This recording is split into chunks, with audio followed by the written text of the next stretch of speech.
Assalamualaikum warahmatullahi wabarakatuh. Saya Yesi Hermayanti, NIM 8562836366. Saya akan mensimulasikan pembelajaran kelas rangkap model 221 pada kelas 4 dan kelas 5. Assalamualaikum warahmatullahi wabarakatuh. Apa kabar semuanya? Alhamdulillah, tetap semangat, luar biasa, Allahu Akbar. Nah, Ananda pasti bingung kan? Kenapa kelas 4 dan kelas 5 belajarnya digabung pada hari ini? Ya, karena ibu guru kelas 4 dalam keadaan sakit, dan kita doakan supaya ibu gurunya cepat sembuh ya. Amin amin ya robbal alamin.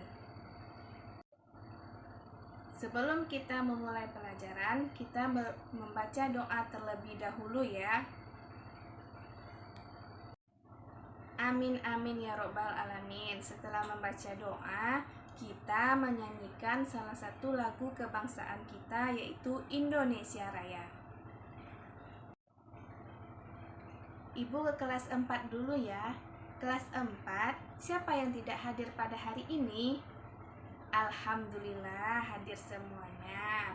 Dan kelas 5, siapa juga yang tidak hadir pada hari ini? Alhamdulillah hadir semua juga. Oke, kelas 4, apa pelajaran kita pada pagi hari ini? Ya, bahasa Indonesia. Materinya tentang apa? Ya, tentang gagasan pokok dan gagasan pendukung. Adapun tujuan pembelajaran kita pada hari ini yang pertama yaitu siswa mampu mengidentifikasi gagasan pokok dan gagasan pendukung di setiap paragraf dari teks. Yang kedua, siswa mampu menyajikan gagasan pokok dan gagasan pendukung di setiap paragraf dari sebuah teks. Nah, dari Ananda sekalian, siapa yang tahu apa itu gagasan pokok? Ya, benar. Gagasan pokok itu adalah ide utama atau pikiran utama yang dibahas dalam sebuah paragraf. Nah, siapa yang tahu terdapat di mana saja paragraf pokok itu dalam kalimat?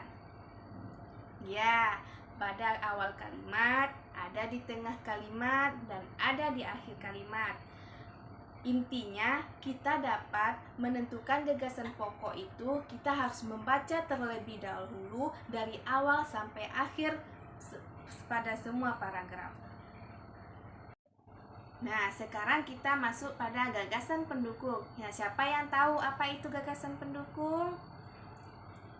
Ya, gagasan pendukung adalah ide-ide tambahan yang menjelaskan dan mendukung gagasan pokok. Nah, tugas untuk kelas 4, dengarkan ibu membaca sebuah paragraf, kemudian Ananda salin ke buku catatan Ananda. Dengarkan ibu ya. Kebutuhan manusia terhadap energi semakin meningkat. Makin berkembang teknologi manusia, semakin besar pula kebutuhan energinya. Sebagian besar kebutuhan energi tersebut baru dipenuhi oleh minyak bumi. Di dunia ini, tidak semua negara mampu menghasilkan minyak bumi.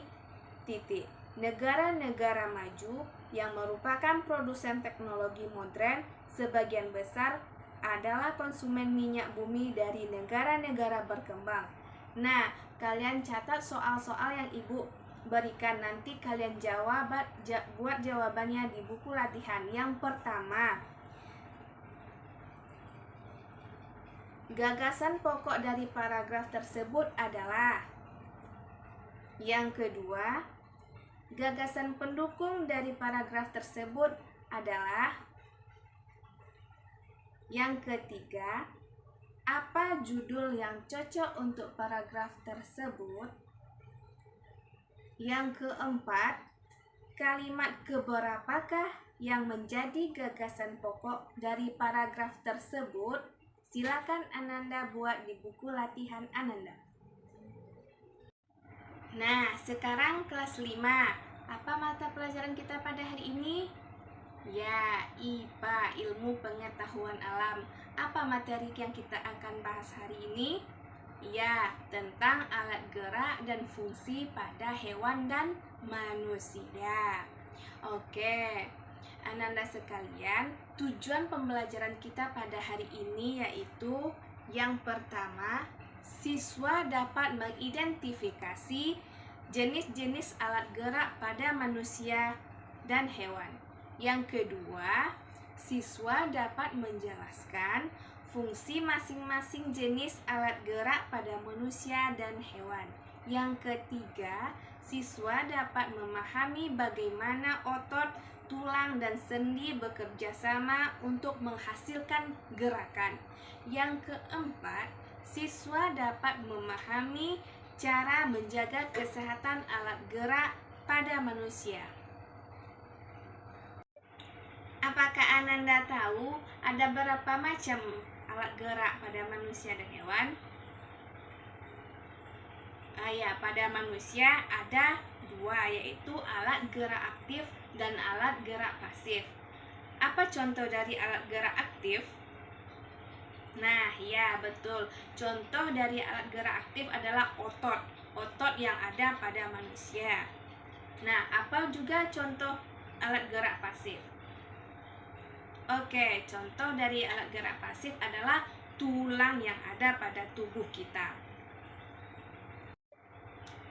Antara alat gerak aktif dan antara gerak alat pasif itu akan bekerja sama, seperti otot akan menggerakkan tulang-tulang kita, maka kita akan menghasilkan pergerakan.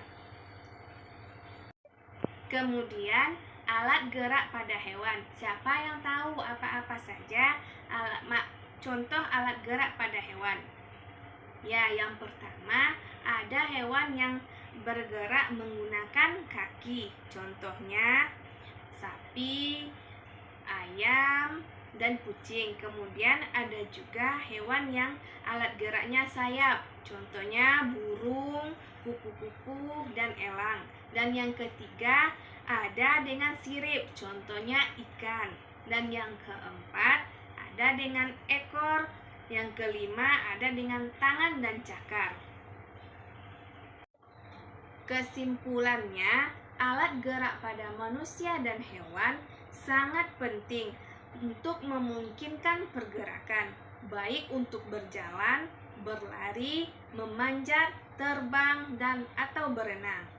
Otot adalah alat gerak aktif yang menghasilkan pergerakan, sedangkan tulang adalah alat gerak pasif yang akan memberikan dukungan pada bentuk tubuh. Keduanya akan bekerja sama, otot dan tulang serta sendi membentuk gerak yang memungkinkan berbagai macam pergerakan pada tubuh. Nah, tugas untuk kelas 5 yang pertama adalah apa yang dimaksud dengan sistem gerak. Yang kedua, apa perbedaan gerak aktif dan gerak pasif? Yang ketiga, sebutkan 3 hewan yang bergerak dengan sayap. Yang keempat, sebutkan 3 hewan yang bergerak dengan kaki. Oke, silakan Anda kerjakan di buku latihan Ananda. Alhamdulillah, apa Ananda semua sudah selesai mengerjakan tugasnya? Bagaimana dengan kelas 4? Sudah selesai? Ya, tugas kelas 5 sudah selesai? Oke, terima kasih. Alhamdulillah, semoga Ananda dapat memahami apa yang telah Ibu ajarkan pada hari ini. Di mana ada salah dan janggalnya, Ibu mohon maaf. Ibu akhiri. Sebelum diakhiri, marilah kita berdoa dahulu. Amin amin ya robbal alamin. Ibu ucapkan Assalamualaikum warahmatullahi wabarakatuh.